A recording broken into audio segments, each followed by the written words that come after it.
그래 샬롬하고 우리 정상밀 요즘에 밤과 낮을 바꿔서 사는 참 정상밀부터 우리 인사합니다. 할렐루야.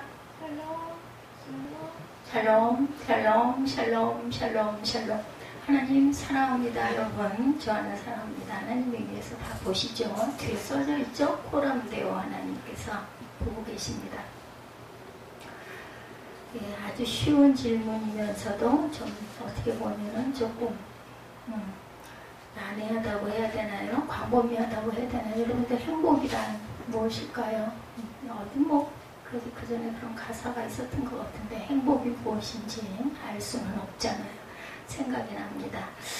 예, 어떤 이런 그 행복이란 무엇일까요? 예, 포털 사이트 다음에 오늘 카페 지기가 이렇게 물어봤다고 합니다. 이에 대해서 누군가가 행복이란 만족감과 그로 인한 즐거움이다 이렇게 답을 했다고 하네요. 예, 여러분들 웬만큼 맞습니까? 네, 만족감일까요? 그로 인한 즐거움, 만족감, 즐거움. 글쎄요, 그걸까요? 네, 즐거움이면 맞는 것 같아요. 예, 그러니까 행복이란 자신이 원하는 것, 예, 내 욕망, 욕구가 충족됐을 때 기분이 좋고 기뻐지고 그럼 참 행복해 이런 이야기들을 하게 되죠. 따라서 행복이란 자신이 원하는 것을 얼마나 가졌느냐와 관련이 있지 않겠느냐. 그렇죠? 내 집을 마련하고자 열심히 노력해서 내 집이 생기면은 행복하다, 기쁘다, 즐겁다 이렇게 표현을 합니다. 그것이 행복이라고들 단순하게 이 땅에서의 행복을 지금은 얘기합니다. 복되다, 뭐 축복이다 이런 것은 하늘에서 주는 축복이고 그 축복이 꼭 땅의 것만을 얘기하는 건 아닌데 그래서 그냥 일반적인 행복이라는 개념으로 말씀을 드렸어요. 내가 원하는 것을 가지고 내가 바라는 것을 이룰 때 그때 행복감을 느낀다. 반면에 욕구는 강한데 그것이 충족되지 않으면 불행하다고 이렇게 생각을 하죠.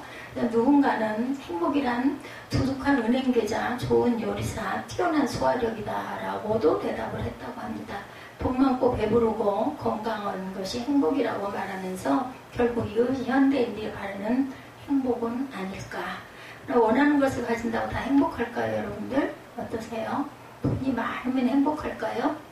돈이 많은 사람도 불행한 사람들이 참 많아요. 그죠? 예, 그건 확실한 것 같습니다. 그리고 또한 학력이 고학력, 뭐 최고, 뭐 박사학위를 한 너댓 개 정도 갖고 있는 분들, 그분에게 직접 물어본다면, 아, 나는 행복해요 라고 대답을 하실까? 저는 꼭 그렇진 않다고 생각합니다. 학위를 너댓 개를 따면서 얼마나 힘들고 그 고난의 시간들을 극복을 했을까? 뭐 어떤 그 성취감은 혹시 있을 수는 있겠지만 그래서 그것이 꼭 이꼬르 행복으로 가지는 꼭 않을 것 같습니다. 50억의 재산을 가지고도 100억을 가진 사람을 부러워하기도 해요. 우리는 뭐 그냥 한 몇 억만 있어도 아이고 지금 이 정도만이어도 안전해 안심해 이런 마음이 들 수도 있겠지만 많은 돈을 가진 사람은 우리가 숫자도 셀 수 없는 그런 숫자의 그런 금액 을 가지고도 또 그거보다 훨씬 더 많은 숫자가 모자라가지고 그 사람들은 그것 때문에 또 쩔쩔매는 그런 사람들을 제가 주변에서도 봤습니다. 저도 또한 뭐 이렇게 많지는 않지만 조금 가지고 있으면서 항상 금전적인 부분에 부족함 때문에 쩔쩔맸던 기억이 지금도 있습니다. 예, 반면에 오늘 먹을 것이 있고 빚내지 않아도 자녀 교육시킬 돈이 있고 아프면 병원 갈 돈이 있으니 그것만도 행복하다라고 생각한 뭐 행복은 아니에요. 감사하다 저는 이렇게 생각하기도 합니다. 예, 반드시 많은 돈이 그 숫자에 비례하진 않죠. 예, 행복하다는 것이 행복지수 여러분들 많이 들어보시고 많은 이야기가 있죠. 알고도 계시죠. 예, 미국도 아니고 일본도 아니고 여러분들 아프리카 에티오피아라고 합니다. 예, 이 에티오피아는 우리나라 6.25 전쟁하고도 아주 깊은 관련이 있죠. 우리나라에 파병을 했던 그런 나라. 또 생각나죠? 간다게. 그죠? 예. 그들은 비록 척박한 땅이었지만 주어진 환경에 감사하고 대도시가 아니라도 가족들과 더불어 살아가는 것에 만족하기 때문에 행복하다라고 한답니다. 그러고 보면 행복은 별것이 아니에요. 그죠? 예, 그런 얘기 저도 들어봤습니다. 가족들과 함께 밥 먹고 어떤 여유로 차 한잔 마시면서 마음이 맞는 가족, 그 불균형이 이루어지고 막 삐그덕거리는 그런 가족이 아니라 그냥 식사하고 아니면 뭐 과일을 나누고 다과를 나누면서 하루 일어났던 이야기를 오손도손 하는 거, 이게 정말 행복한 가정, 그렇죠? 예, 저녁 시간 가족들과 함께 이야기하고 또 TV를 보는 거. 요즘에는 뭐 TV도 더 각자 휴대폰 가지고 들여다보기도 하지만, 예, 이거는 아마 제 시대, 제가 한 40대, 30대, 40대, 20대 요럴 때들 식사하면서 모여 앉아, 그때 그래도 밥을 다 둘러앉아서 먹었던 것 같고요. 그럴 때 그냥 밥 숟가락이 입으로 들어가는지 젓가락이 입으로 들어가는지 모르고 눈은 계속 TV에만 박혀 있어서 그때 또 그런 부분 때문에 말이 많았었어요. 도대체 대화가 없다. TV에 빠져가지고 그거 들여다보느라고. 그래서 아내들이 예, 불평을 많이 했던 기억이 납니다. 그와 함께 아침을 맞고 엄마의 일어나라는 소리에 5분만 궁둥이 하늘로 높이 쳐들고 예, 궁둥짝을 두들기고 했었죠. 잠을 조금이라도 더 자려고 떼쓰는. 요즘에 그런 게 다 없어진 것 같아요. 웬일인지. 절대로 자녀의 방에 들어가서 입으로 획 잡아 제끼면서 일어나라고 했다가는 큰 일이 납니다. 예, 노크를 안 하고 문을 열고 오라고 얘기를 했다가는 아이고 깜짝이야와 함께 그냥 아주 한마디 날라 들어오는 말이 있더라고요. 보면 정말 많이 변했구나, 많이 달라졌구나. 시대가 너무나 초스피드로 가면서 예, 해야 할 것도 굉장히 빨라지고 여유가 굉장히 많을 것 같은데 초스피드하고 같이 똑같이 가는 것 같아요. 그것처럼 그렇게 빨라지면 여유가 있고 여유가 많아야 되는데 같이 정비돼서 더 시간이 없어지는 그런 시대에 우리가 살고 있어요. 눈 깜짝할 사이에 그냥 휙휙 지나가는 그런 속도감도 또한 느낍니다. 근데 여러분들, 제가 생각할 때는 행복은 하나님으로부터 오는 것이 정말 행복한, 변함없는 행복이 아닐까 이런 마음이 들더라고요. 오늘 본문이죠. 이스라엘아 네 하나님 여호와께서 내게 요구하시는 것이 무엇이냐. 12절부터, 원래가 이 말씀이 10절부터 22절까지인데 제가 그냥 핵심적으로 잘라가지고 여러분들 짧게 같이 읽으시자고 많이 읽으시는 구절이기도 해서 18절에서 22절인데 원래는 이게 12절부터 시작이 됩니다. 우리 한번 볼까요? 야훼께서 요구하시는 것하고 나와 있어요. 보면 12절 위에 이스라엘아 네 하나님 야훼께서 내게 요구하시는 것이 무엇이냐. 곧 내 하나님 야훼를 경외하여 그의 모든 도를 행하고 그를 사랑하며 마음을 다하고 뜻을 다하여 내 하나님 야훼를 섬기고. 13절에 내가 오늘 내 행복을 위하여 내게 명하여, 여기 행복이라고 나와 있네요. 성경에도 내게 명하는 야훼의 명령과 규례를 지킬 것이 아니냐. 결론은 뭐냐면 율례죠. 하나님의 말씀하신 법을 순종하고 지켜라 라고 말씀하고 있습니다. 하루가 모든 하늘의 하늘과 땅과 그 위에 만물은 본래 내 하나님 야훼께 속한 것이로되. 15절에 야훼께서 오직 내 조상들을 기뻐하시고 그들을 사랑하사 그들의 후손인 너희를 만민 중에서 택하셨으니 오늘과 같으니라. 예, 선민이죠. 선택했어요. 그죠? 그러므로 너희는 마음의 할례를 행하고 다시는 목을 곱게 하지 마라. 겸손해라 말씀합니다.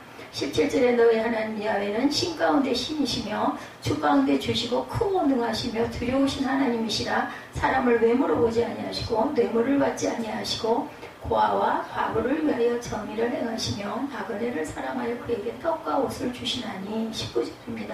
너희는 나그네를 사랑하나 전에 너희도 애굽 땅에서 나그네 되었습니다.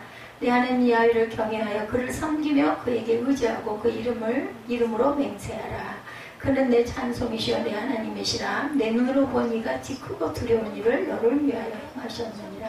마지막 절입니다. 애굽에 내려간 내 조상들이 겨우 70인이었으나 이제는 내 하나님 야훼께서 너를 하늘의 별같이 많게 하셨느니라. 아브라함에게 하신 약속을 성취해 주셨죠. 그죠? 네, 그래서 70명이 아주 수십만 명이 되는 그런 역사.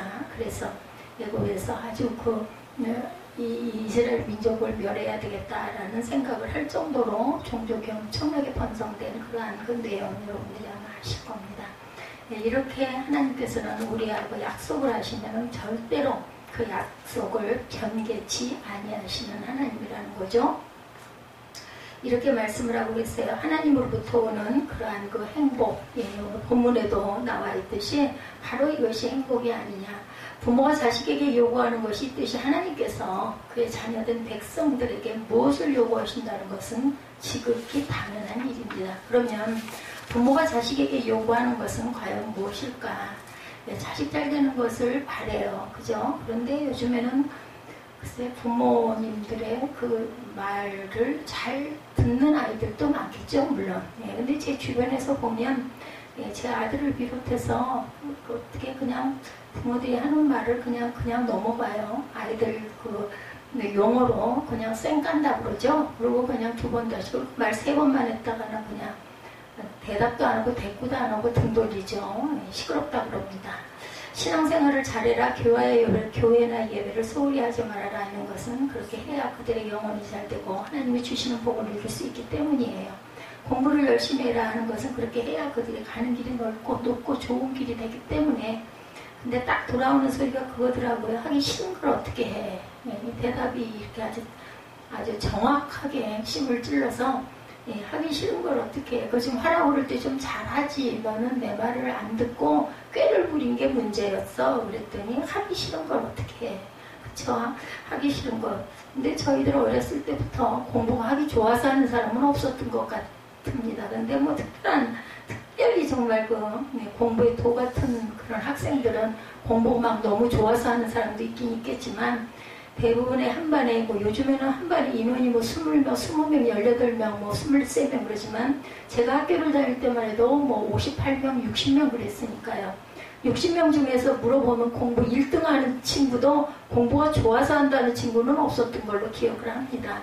근데 그걸 요즘에는 당연하게 하기 싫은 걸 어떻게 이렇게 자기가 하고 싶은 말을 꼭 하고 이제 정신적으로는 어떻게 보면은 그런 걸로 인하여 공황장애 여러 가지 장애가 신경적으로 정신적으로 든다 그러죠. 그걸 참고 꾸역꾸역 하다 보면 결국은 그게 터지게 되면 여러 가지 정신질환들이 일어난다 해서 그거를 자유롭게 보장해주고 자유하게 펼쳐주는데 꼭 그것만이 좋을까. 요즘에 너무나 연약해진 것 같다는 생각을 저는 합니다.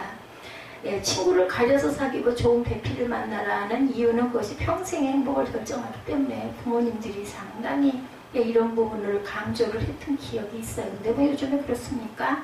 자기들 마음에 드는 사람하고 살다가 또 조금 살다가 또 싫으면 또 그냥 헤어지고 그래서 자녀도 낳지 않는 그런 시대에서 살고 있어요. 어렸을 때는 부모님의 이런 말씀이 귀에 잘 들리지 않았어요. 저 역시 그랬습니다. 그러나 철이 드니까 철도 저는 이제서 그걸 더 깊이 느끼는 것 같아요. 옳다라는 거 바르다라는 것은 상당히 그건 따랐던 성격이고 그런 부분에서 벗어나면은 정말 정신적으로 힘들고 못 견뎌 하기는 했지만은 그때는 그런 깊이를 몰랐습니다. 그런데 어른들 말이 딱 생각나는 말이 뭐냐면 철들자 갈 때가 된다라는 말씀이 자꾸 생각이 날 정도로 정말 늦게 저는 철이 든 것 같아요. 그러다 보니까 이제 몸은 이 지경이 돼가지고 병원에 들어가야 되는데 어젠가요? 제가 그 안경원에 가가지고 물어보시더라고요. 안경원 사장님이 믿는 분이시잖아요. 그분은 참 제가 처음에 그분을 별다르게 생각했던 거는요. 대개는 사장님 하는 소리를 듣기 좋아하는데 대개는 근데 이 양반은 얘기를 하시면서 자기 자신을 가리켜서 집사님 이러시더라고요. 그래서 이분이 신앙이 신실하시구나 하는 생각을 했습니다. 은혜를 받으신 분들은요, 교수들도 제 신학교 다닐 때 보면 교수님이 집사님이었어요. 그때 그 교회를 나간 지가 짧아서 그러셨는데 근데 그분도 지금도 기억이 납니다. 음악 교수님이셨는데 집사라고 자기 자신을 호칭하는 걸 보면서 상당히 겸손하다라는 마음이 들었어요.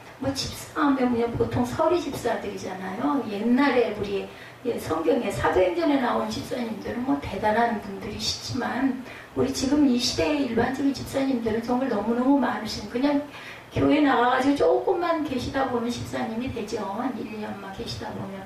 그런데도 그렇게 자신을 그렇게 낮추시는 모습을 보면서 제가 신학교 때 은혜를 받은 기억도 납니다. 이렇게 참 이렇게 해라 저렇게 해라 하고 하는 요구하는 거 하나님도 그의 자녀들에게 이렇게 말씀을 하시는데 그걸 만약에 우리 자녀들이 듣기 싫어한다면 우리가 하나님의 자녀잖아요. 그런다면 과연 얼마나 오래 어렵게 힘들게 긴 잘못된 길을 돌아갈까. 저는 제 아들을 보면서 제 아들한테 그 얘기를 하면서 저를 하나님과 대입을 해서 그 생각을 해봤습니다. 하나님을 상당히 좋아했죠. 제가 어려서부터. 그나마라도 제가 하나님 좋아한 거 못된 짓은 너무너무 많이 했지만 그리고 눈물도 많이 흘렸지만 회개도 많이 했지만 어린 날부터 이유도 없이 그냥 좋았어요. 그냥 하나님 예수님이 그렇게 너무 좋고 근데 두렵다는 생각보다 그냥 좋았던 것 같아요. 제가 지난번에 문득 깨달은 게 내가 어떻게 예수님을 닮을 수도 없고 말도 안 되는 그릇인데 어디 가면 정말 부끄러운 이름인데 다 깨달으면서 힘이 나고 자신감에 솟았던 건 좋아할 수는 있잖아. 좋아하는데요. 돈 들어가요. 세금 들어가요. 그죠? 그런 건 자유잖아요. 이런 것처럼 딱 하나 잘한 것이 있다면 어린 날부터 하나님을 좋아했던 거. 그건 우리 외할머니의 덕이었던 것 같아요. 저는 소녀딸하고 가깝지가 못합니다. 그런데 저는 제 외할머니는 아무 기억도 없어요. 그 할머니가 내게 뭘 해주고 이런 거 아무것도 없고 그냥 할머니 그 치마 옛날에 입은 치마가 무슨 한복 치마도 아니고요. 그냥 가정에서 입으시는 그런 치마였는데 기억나는 거 딱 한두 가지는 할머니 치마 끝을 이렇게 붙잡고 쫓아갔던 기억. 그리고 거기 같은 데가 교회였던 그런 기억이 그게 아마 4-5살 정도 됐을 것 같아요.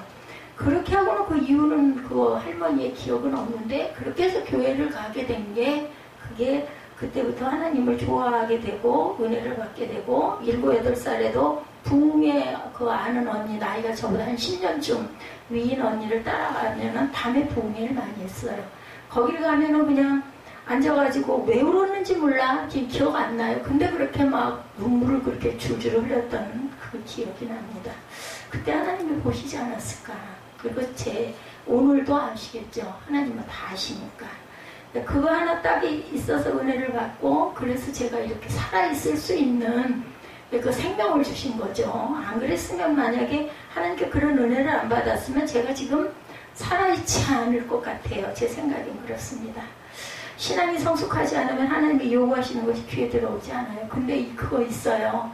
여러분들 신앙이 성숙하지 않아도 제가 알았겠어요. 어린 날. 근데도 그 하나님이 좋고 그 말씀이 귀에 들어오지 않아도 그렇게 특별하게 은혜가 오는 경우가 있구나. 저는 이제 제 생각을 했을 때 그렇습니다.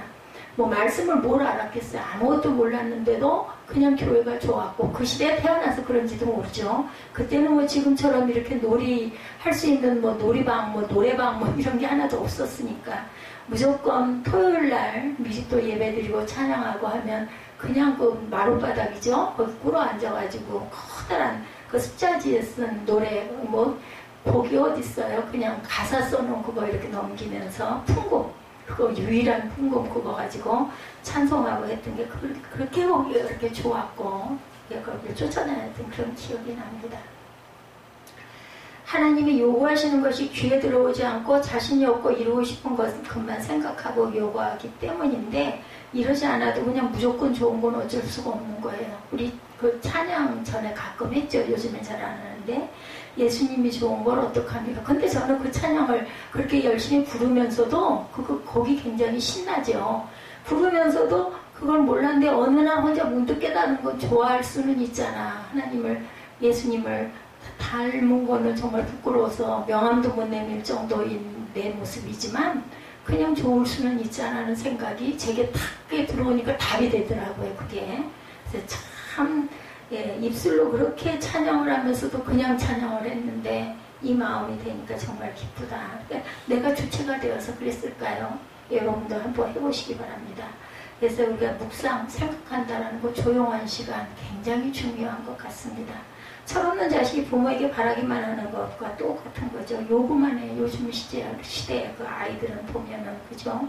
그게 조금 이루어지지 않거나 부족하게 하거나 하면 귀찮아가죠. 뛰어나가는 그런 사건. 어느 아버지의 임종이 다가오자 자식들이 지극정성으로 받들었다고 그러네요. 근데 그 아버지는요, 왕방울만한 커다란 다이아몬드 반지를 끼고 있었다고 합니다. 예, 출가한 딸이 아버지를 돌보면서 하는 말이 아버지 돌아가시면 그 반지 져주실 거죠. 그랬다 그래요. 그러면 아버지는 그냥 스스럼 없이 아이 그래 넣어줄게 이렇게. 근데 자녀가 하나가 아니었나 봐요. 며느리도 시아버지를 돌보면서 굉장히 다복한 가정이었던 것 같아요. 아버님 돌아가시면 그 반지 져주세요. 뭐 아이고 그러자 내가 너가 안 주고 누구를 주니 그런 말 대답했다 그러죠. 그 아버지는 임종할 때까지 누구에게도 반지를 주지 않으면서 물어보면 무조건 아이고 그래 나가면 너 가져라 이렇게 했대요. 그랬다 그래요. 그 덕분인지 아버지는 끝까지 자식들의 효도를 잘 받았다고 합니다. 아버지가 돌아가시고 나서 자녀들이 저마다 그 반지는 내 거다라고 얘기를 했대요. 예. 그래서 할 수 없이 반지를 팔아서 돈을 나눠 갖자고 결론을 내리고 나서 아버지의 다이아몬드 반지 감정을 의뢰했더니 어땠을까요? 반지는 가짜였다고 합니다. 정말 지혜로운 아버지일까요? 그럴까요? 예, 저는 그렇게 생각하지는 않습니다. 예, 얘기겠죠. 어느 시어머니가 큰 며느리가 아무도 없는 데서 큰 반지를 비슷한 예죠 보여주시면서 야, 내가 시어머니로부터 물려받은 것인데 나 죽으면 당연히 네가 가져야 된다라고 얘기를 하셨대요. 그러니까 큰 며느리가 시어머니를 정말 잘 섬겼대요. 얼마나 컸으면 그럴까요? 근데 시어머니는 둘째 며느리에게도 몰래 또 얘기를 했다고 그러죠. 반지를 보여주며 내가 죽을 때 이 반지 넣어줄게 라고 했다고 합니다. 그런데 또 둘째 며느리도 시어머니를 지극히 잘 섬겼다고 그래요. 셋째 며느리도 많기도 해요. 똑같이 예. 셋째 며느리 역시도 시어머니를 잘 섬겨드렸대요. 근데 시어머니가 돌아가신 후에 알고 보니 그 반지 역시도 가짜였다 그러네요. 예, 정말 커다란 반지 예, 가지면은 이럴 수도 있네요. 저는 또 이런 건 또 정말 생각지도 못했던 일이에요. 비밀이 있어야 되나 봐요, 보니. 자녀들이 부모에게 효도한 이유가 다이아몬드 반지나 유산 때문이었다라는 말인데 슬프죠. 그죠? 근데 어쨌든 그 양반들이 계시다 갈 동안은 대접을 받고 업신여김을 받지 않았으니까 뭐 돌아간 다음에 뭐 그 원망 뭐 그거 아무 소용이 없는 거죠. 그것도 지혜일까요? 예, 자식의 마땅한 도리로도 부모에게 효도를 해야지 유산이 탐나서 효도를 한다면 진정한 효도는 아니죠. 근데 그렇게라도 해서 예, 그렇죠. 섬김을 받다가 돌아가셨으니 쓸쓸하고 외롭지는 않으셨겠다. 저는 그 생각이 듭니다. 제가 아직 이 예문을 보면서 너무나 제가 뒤늦게 깨달았어요. 저는 그럴 수도 없어요. 이제는 아무것도 없는 거 알기 때문에 정말 이런 것도 있구나. 아직도 제가 그 반지를 갖고 있거든요. 근데 이제 알은 진짜가 아니죠. 그 틀은 진짜지만 나도 좀 한번 그래 볼 걸. 많이 가졌다랍시고 한번 해볼 걸. 부모의 뜻을 알지 못하고 예, 거저 부모에게 바라기만 하는 자식 효자가 아니죠. 당연히 하나님이 기뻐하시는 뜻을 알지 못하고 늘 자기 요구만 하는 사람 예, 그거 효자 아닙니다. 그죠? 예, 참 신자 참 속도가 아니죠. 그런데 항상 하나님께 요구하기만 하는 성도들은 굉장히 많습니다. 저는 그냥 언젠가부터는 뭘 달라는 기도를 못하겠더라고요. 그냥 우리 그 성도들을 위해서 아니면 뭐 중보기도를 하는 거 이런 거는 그냥 얼마든지 기도를 하겠는데 나 자신의 문제 때문에 기도가 안 나와요. 그거는 이제 염치가 없다라는 생각까지는 하는 거죠. 근데 요즘에는 기도를 하는 게 그것보다는 교회를 위해서 기도를 많이 합니다. 많이 한다 해봐야 목소리를 조금 속으로만 해도 목이 잠겨갖고 말을 못하기 때문에 그냥 전부 눈을 뜨거나 눈을 감거나 마음으로 그리고 수영장에서 기도하는 거 참 그 시간은 정말 집중이 돼요. 집중. 다른 걸 아무것도 할 수가 없기 때문에 천정 쳐다보면서 그렇게 마음속으로 기도를 하죠. 교회 하나님이 어차피 예수님이 주인이시니까 제가 있거나 없거나 아무 상관없이 그때보다도 더 예, 우리 그 형제 자매들이 열심히 교회 나와가지고 예, 기도도 하고 예, 뭐 물론 모임 많이 못하지만 뭐 몇 사람까지 올 수 있어요. 요즘 뭐 10% 그렇게 얘기하던데 10%보다는 더 많은 사람들이 모이기는 하는 것 같아요. 요즘에 보니 하나님이 지키세요. 예수님이 주인이십니다. 저는 그렇게 기도를 합니다. 제가 수술을 성공을 해서 나올지 못 나올지 아까 그 제가 집사님 얘기하다가 안경원 집사님 얘기하다 그랬죠. 그분이 물어보신다고 이제 30% 빠졌는데 그래서 9월 초라고 이제 얘기를 해드렸어요. 말씀을 며칠이라고 그랬더니 그러면서 뭐 그렇게 될지 제가 어떨지 몰라요 하고 했더니 아이고 목사님 그런 소리 마시라고 잘 되셔서 잘 나오실 거라고 그렇게 말씀을 하셔서 제가 얼른 아멘 했습니다. 감사하다고 얘기를 했어요. 자, 우리가 바라는 것을 구하지 말라는 말이 아니고 구하기 전에 먼저 하나님께서 여러분에게 무엇을 요구하시는지 오늘 말씀이 말씀이어서 제가 이런저런 이야기를 제가 이런 얘기 잘 안 하는데 했습니다. 여러분의 요구는 일단 적어두고 하나님께서 여러분에게 요구하시는 것부터 할 줄 아는 그런 저와 여러분이 되시기 바랍니다. 그러면 하나님께서 성도된 저와 여러분에게 바라시는 건 무엇일까? 오늘 본문이죠. 12~3절에 보면 이스라엘아 내 하나님 여호와께서 내게 요구하실 것이 무엇이냐? 곧 내 하나님 야훼를 경외하여 그의 모든 도를 행하고 그를 사랑하며 마음을 다하고 뜻을 다하여 내 하나님 야훼를 섬기고 내가 오늘 내 행복을 위하여 내게 명하는 야훼의 명령과 규례를 지킬 것이 아니냐. 이것이 하나님께서 자기 자녀들에게 요구하시는 요구사항입니다. 하나님께서 요구하시는 것은 모두 5가지네요. 보니까 첫째는 내 하나님 야훼를 경외하라. 네, 이 경외라는 말은 구약성경 특히 신명기에 정말 많이 반복이 됩니다. 잘 아시겠지만 경외하다란 두려워하다, 깜짝 놀라다, 아주 두려움으로 좋아하는 그러한 그 모습이죠. 아주 조심스럽게 그러면서도 굉장히 존경하고 바라보는 그런 모습이 경외죠. 어떤 대상이나 일에 대한 감정적인 반응으로 일종의 공포심을 가질 정도로 그 사람에 대한 그 존중을 깊이 하는 것.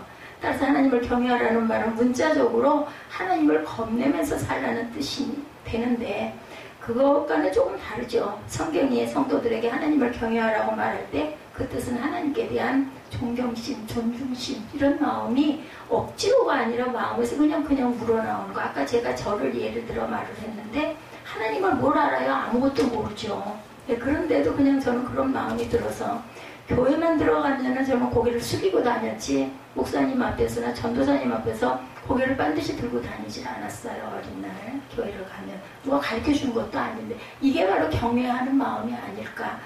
정말 그렇게 좋아 보이고 그렇게 아주 위대해 보이고 그렇게 아주 높은 분으로 이렇게 보였어요. 그거는 어떤 대통령을 보는 것 같은 거랑은 달랐던 것 같아요. 제 기억이 그렇습니다. 하나님께 대한 두려움을 가지라는 뜻은 전혀 없지는 않지만 그렇다고 해서 무서워하는 거랑은 좀 다르죠. 경외라는 건. 하나님께서 경외하려고 할 때 그 의미는 하나님의 살아계심을 하나님의 모든 것을 보고 아시는 것을 의식하라는 코람데오 그 하나님 그런 뜻이죠. 하나님께서 여러분에게 요구하시는 것은 바로 당신께서 살아계시는 내가 살아있는 눈에 보이지 않는다고 안 계신 게 아니라 어느 곳에나 계시다라는 거 아니면 내 마음 안에 살아계시다라는 것을 인정하라는 것이다. 저는 이렇게 생각을 합니다. 여러분의 이 경외심에 있어서 범사의 하나님을 인정하시는 그런 저와 여러분이 되시기 바랍니다. 그러면 이런 사람들은요 우리 쉽게 얘기해가지고 사람이 안팎이 다르지는 않을 것 같아요. 안과 밖이 같죠. 왜냐하면은 하나님이 나를 보고 계시니까 거짓말하는 거나 이런 부분이 근데 저는 하얀 거짓말은 합니다. 이것도 회개해야 될 부분일 수도 있겠지만 왜냐하면 하나님이 내 마음 아실 거니까 저는 그렇기는 합니다. 하나님의 두 번째 요구는 모든 도를 행하는 것이다. 이렇게 말씀하죠. 13절에 야훼의 명령과 규례를 지키라는 거죠. 이 도가 길이라는 의미 한자인 것이 의미심장하죠. 우리 사무엘 이름이 원래 정도였어요. 그죠? 그때 그것은 은혜 받은 건 전도자 솔로몬을 제가 생각을 하면서 한 문자를 꼭 써야 됐었기 때문에 그때만 해도 그래서 도라는 글자를 썼는데 이름이 그렇게 성하고 이름하고 붙여서 이름을 부르면 사람들이 꼭 한 번에 넘어가질 않고 반문이 꼭 와요. 누구라고요? 이런 식으로. 그래서 이름이 그렇게 그냥 딱 가봐서 닿지를 않는구나. 그렇다면 이름을 좀 바꿔야 되지 않겠나 해서 제가 이름을 바꿨습니다. 하나님의 모든 도를 행하는 것은 결국 하나님께서 보여주시는 길로 걸어간다는 뜻이죠. 쉬운 얘기로 길도자라고 한다고 하더라도 그 길, 도를 법률과 규례를 잘 지켜라. 야훼의 도를 지키고 가라. 규례를 지켜라. 자기가 가고 싶은 길을 포기하고 하나님께서 기뻐하시는 길을 선택하는 것, 그것이 야훼를 경외하는 방법이지 않겠나. 우리는 종종 내 뜻과 하나님의 뜻이 충돌하는 것을 경험합니다. 우리 마음에서 싸울 때가 있죠. 예, 이거를 지난번에 그 주는교회 그 전도사님 그 암 걸리신 분 그분에 대한 모범이 올라왔는데 정말 갈등을 많이 했어요. 왜냐하면 저도 어떻게 될지 모르는 부분이고 그냥 무슨 조금만 있다고 하지만 너무나 자리가 금방금방 나다 보니까 그러면서도 또 그렇게 젊은 분이 그게 암으로 이렇게 어려움을 당해가지고 올라왔는데 안 할 수도 없고 이걸 어떻게 하나 정말 그걸 휴대폰을 요즘에는 뭐 휴대폰을 그냥 한 번만 누르면 가잖아요. 눌렀다가 그걸 취소를 한 게 2번이나 있었고 그 다음 날까지 있다가 어쩔 수 없이 하나님 마음 아실 거니까 하고 적은 소금액을 붙여드렸습니다. 그리고 중보하겠습니다 했어요. 그분 성함을 제가 또렷이 몰라요. 근데 기도할 때는 그분을 위해서 기도합니다. 왜냐하면 저도 또 금방 그 자리에 있을 그런 사람이다 보니까 하나님은 그 모든 도를 행하는 자에게 복을 약속하시네요. 그죠? 하나님의 가르친 말씀대로 행하는 것이야말로 행복의 비결이에요. 근데 이게 억지로 하는 거와 아까 제가 말한 어린 꼬마가 그냥 좋아서 막 쫓아가는 거와는 또 마음이 다른 것 같습니다. 그래서 저는 특별한 하나님의 은혜를 받았구나 하는 생각을 합니다. 하나님이 가르친 말씀대로 행하는 것이야말로 행복의 비결이고 성공의 비결이고 인생 싸움에서 승리하는 비결이다. 신명기 11장 1절에서 32절 내용입니다. 그러면 하나님의 모든 도를 행함으로 주님이 약속하신 것을 받아 누리는 저와 여러분이 되시기 바랍니다. 제가 하나님이 좋아서 쫓아갔다고 해서 뭐 대단한 뭔가 제가 대단하다는 뜻은 아닙니다. 그렇기 때문에 그나마 이나마라도 이렇게 하고 있을 수 있었던 은혜 몰랐죠. 예전에는 몰랐습니다. 근데 깨닫고 나니까 그때 내 모습, 그 꼬마 때 어린아이를 내게서 멀리하지 말라는 예수님의 말씀처럼 그 모습을 보시고 용서하시고 생각지 않으시고 이렇게라도 세워놓으신 게 아닌가 이런 감사가 있다라는 말씀을 한 겁니다. 피조물이자 죄인인 우리가 하나님을 사랑할 수 있는 것은 하나님께서 우리를 먼저 사랑하셨기 때문이다. 사도 요한이 얘기하죠. 하나님은 사랑이심이라 이렇게 말씀합니다. 요한일서 4장 19절이죠. 우리가 사랑하면 그가 먼저 우리를 사랑하셨음이라고 사도 요한은 말합니다. 우리가 사랑을 받았으니 우리도 마땅히 하나님을 사랑해야겠다. 예를 들어서 사랑을 많이 받고 자란 자녀들이 또 사랑을 많이 주기도 해요. 배우자에게도 마찬가지고. 우리 사무엘이 요즘에 여자친구를 사귀잖아요. 근데 무슨 말을 하다가 우리 아빠 이야기가 잠깐 나와서 얘기를 했더니 깜짝 놀라면서 아 그래? 그러면서 아 내가 닮았어.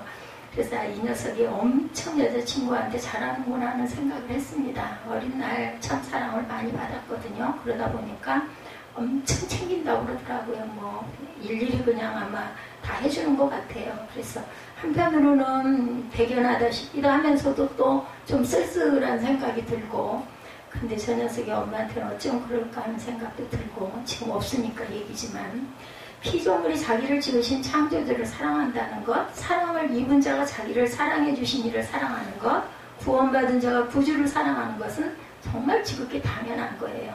근데 그게 보니 그래요. 자녀에게 준 사랑을 그것을 돌려받지는 못하는 것 같아요. 내 부모에게 받은 사랑을 자녀에게 내리사랑이다 그런 이야기가 있는 것 같습니다. 하나님이 우리에게 주신 사랑을 우리가 정말 뭐 억만 분의 1도 갖지는 못하지만 그렇지만 주변에 이웃에게 그래서 하나님을 사랑하라 내 이웃을 사랑하라 이웃이 자녀도 되지 않아요. 그죠? 부부끼리도 되지만 특히 자녀가 그런 것 같습니다. 그래서 하나님의 사랑을 조금 흉내내는 게 그나마 자녀에게 쏟는 사랑은 아닐까.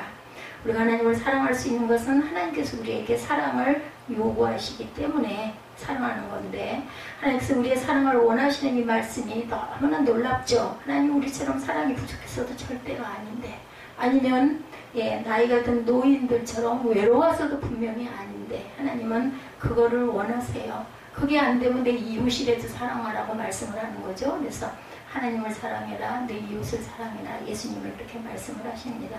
그래서 제가 여러분 십자가 펜던트에다가 그거 굉장히 오래 걸렸어요. 한 달 이상. 그게 중간에 포기했다가 도저히 안 돼가지고 내가 어느 날 정말 번뜩 그거 오는 그 마음을 그 구절을 잘라가지고 거기다가 그 글자 숫자하고 그 공간을 그걸 맞추느라고 나름은 엄청 신경을 쓰고 그렇게 해서 생각을 하나님이 주신 마음이다 하고 얼마나 기뻤는지 몰라요. 그래서 누구에겐가 뭔가를 선물을 한다라는 건요, 그 사람에게 내가 주는 게 아니라 내가 받는 거다라는 생각이 들었어요. 그렇게 혼자서 좋았습니다. 하나님이 누군가의 도움이 필요해서 우리에게 사랑을 요구하신 건 아니죠. 완전하시고 그리고 전지전능하시고 무소부재하시고 없는 것이 없는 하나님, 모두가 다 하나님 것인데, 그죠? 그럼 창조주께서 우리의 사랑을 원하신 것만으로도 정말로 영광 뺀 일이죠. 감사하고 정말 영광스러운 일입니다. 오래전 미국의 어느 성악가가 자식처럼 사랑한 니퍼라는 개가 있었다고 그래요. 그 개는 주인의 사랑을 듬뿍 받으며 주인을 그림자처럼 따라다녔다고 합니다. 주인이 노래 연습을 할 때는 옆에서 꼼짝하지 않고 그 노래를 경청하고, 있어요. 맞아요. 저 이런 거 본 적 있습니다. 그 주인이 나중에 크게 성공했지만 과로로고만 세상을 떠나고 말았어요. 주인이 죽어 개를 돌볼 사람이 없자 그의 절친한 친구가 데려다가 그 개를 키웠다고 그래요.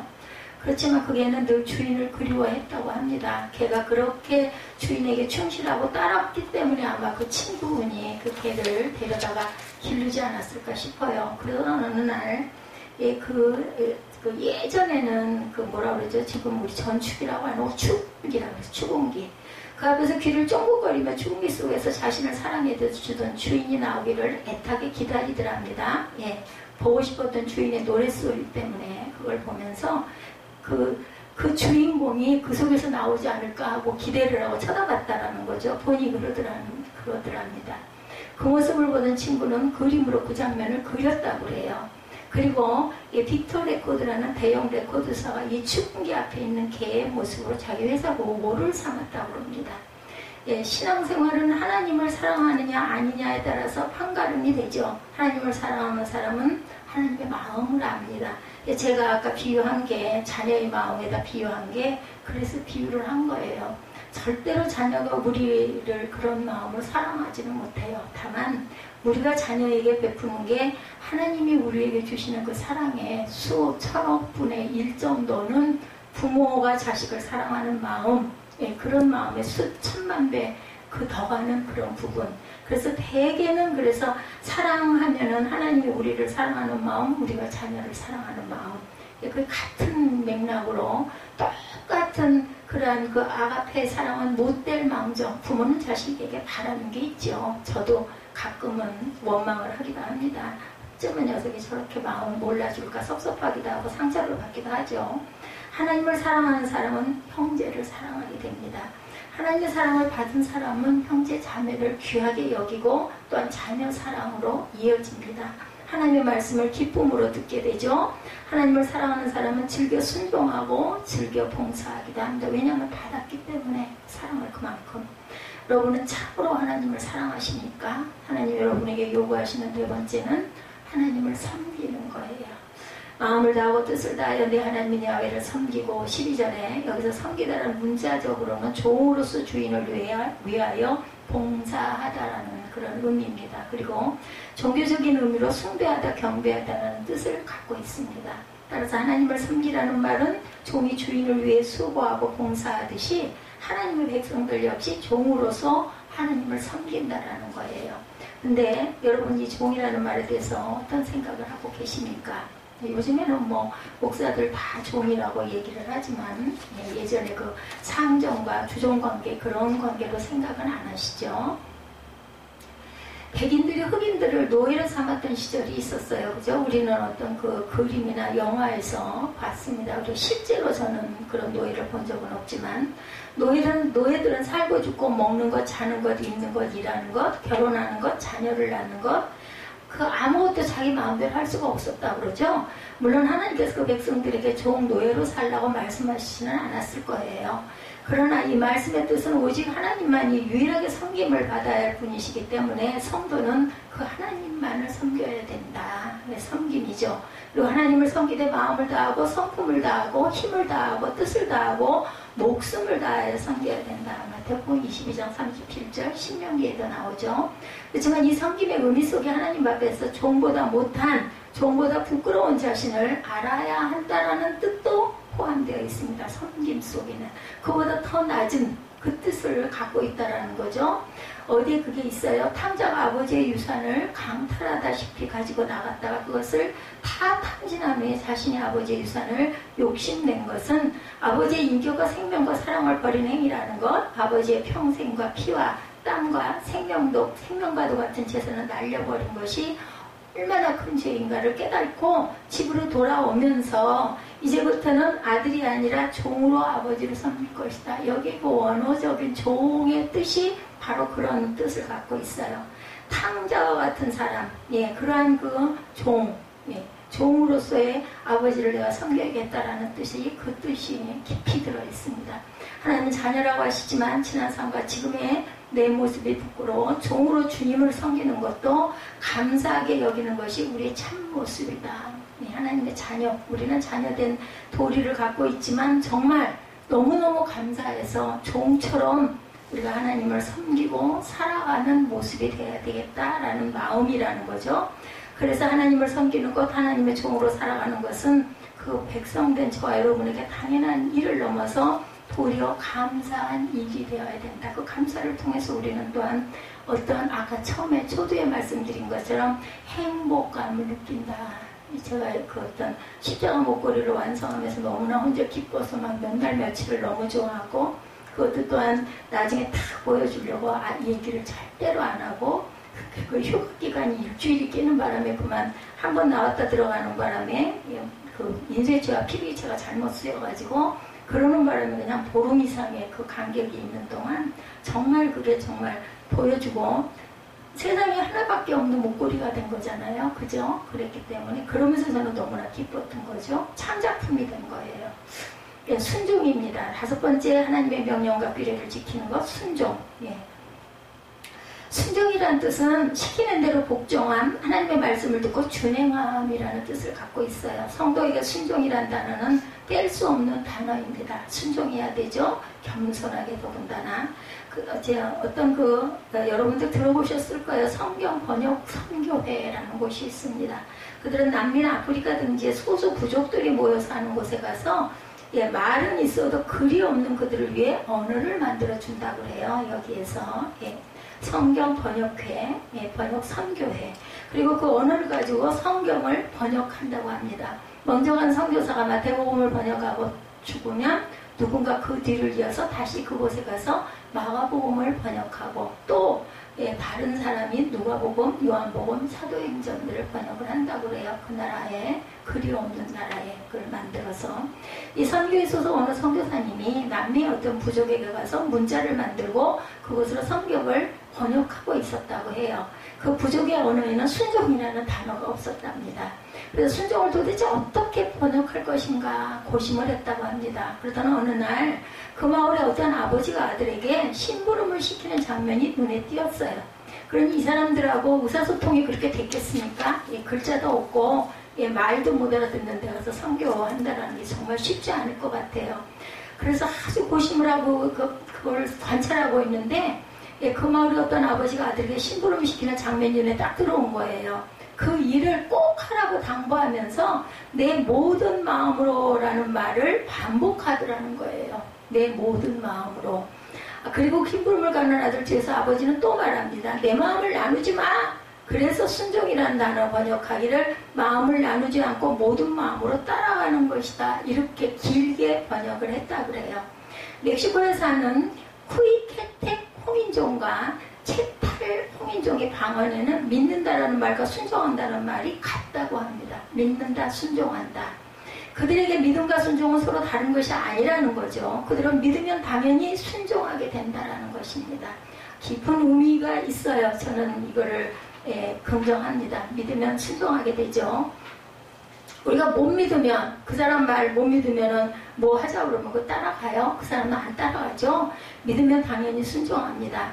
어떻습니까 여러분은? 참으로 하나님의 말씀에 순종하십니까? 지난 한 주간 그 말씀에 순종하는데 전심전력을 하셨고 앞으로 그 말씀에 순종하기 위하여 여러분의 전부를 믿고 가실 수 있겠습니까? 제가 여러분들에게 행복이라는 그 그 이름으로 처음 시작을 하면서 저는 이 마음의 결단이 이게 같다라고 저는 생각해요. 믿으면 정말 순종하고 믿으면 크면 클수록 순종하는 그러한 그 폭도 점점 더 커지지 않겠는가.